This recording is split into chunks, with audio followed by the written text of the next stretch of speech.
ప్రశాంతమైన గ్రామంలో ఒక చిన్న కుటుంబం జీవించేది. తండ్రి, తల్లి, కుమారుడు, కుమార్తె.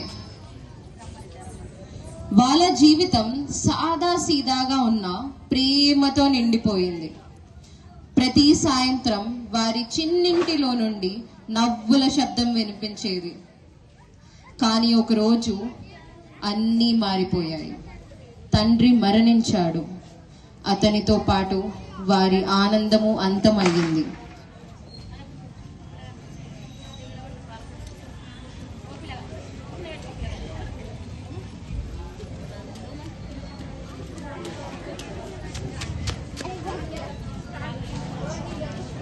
కష్టాల జీవితం.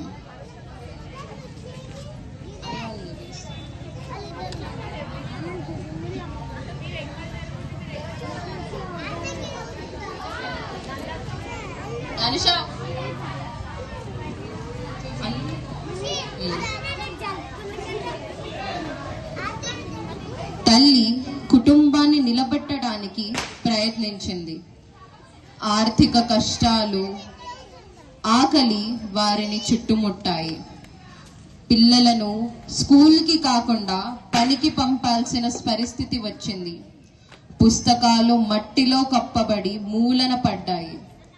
వారి కలలు, వారి బాల్యం నిశ్శబ్దంగా మాయమైపోయాయి.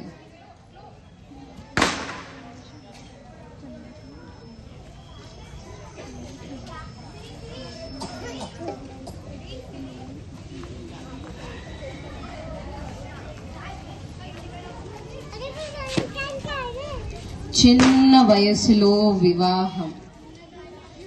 సంవత్సరాలు గడిచాయి. పేదరికం తగ్గలేదు. తన 12 ఏళ్ల కుమార్తెకు తల్లి వివాహం జరిపింది. ఆమె భవిష్యత్తు భద్రంగా ఉంటుందని నమ్మింది. కానీ ఆ రోజు నుంచే ఆ అమ్మాయి బాల్యం ముగిసింది.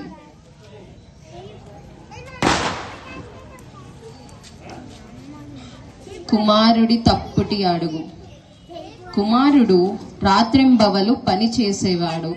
పాలు పంచడం, పత్రికలు వేయటం, దుకాణాల్లో సహాయం చేయడం. అతనికి విద్యా మార్గదర్శకత్వం లేకపోవడంతో చెడు స్నేహితులలో పడిపోయాడు. మద్యం, పొగ, చెడు అలవాట్లు అతని జీవితంలోకి వచ్చాయి. ఒక రాత్రి రాము ఇంకా మైనర్ వయసులో ఉన్నప్పటికీ మద్యం తాగి బైక్ నడిపాడు. హెల్మెట్ లేకుండా ప్రమాదం ఎంత పెద్దదో గ్రహించలేదు. కొద్దిసేపటిలో బైక్ ఢీ కొట్టుకొని రోడ్డు రక్తంతో నిండిపోయింది.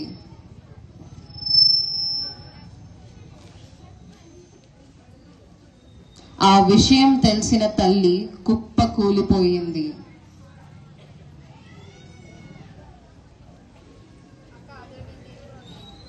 తల్లి తన కుమారుడిని కోల్పోయింది. అవగాహన లేకపోవడం వల్ల జరిగిన ఒకే ఒక్క తప్పు.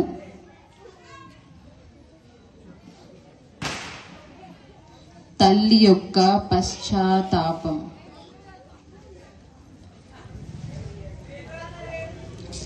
కొన్ని రోజుల తర్వాత వార్త వచ్చింది.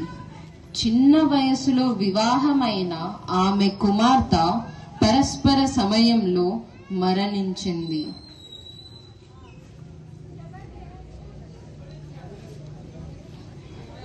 తల్లి తన 2 పిల్లల్ని కోల్పోయింది.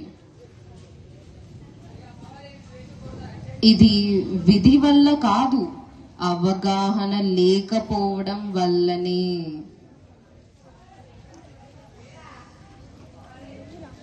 ఇప్పుడు ఆమె ఒంటరిగా ఉంటుంది.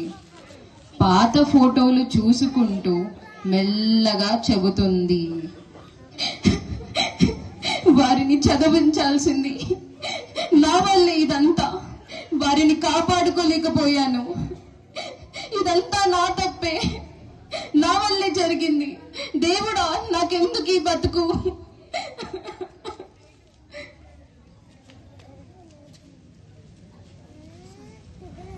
తన తప్పు తెలుసుకొని తల్లి అలాగే జీవిస్తూ ఉండిపోయింది.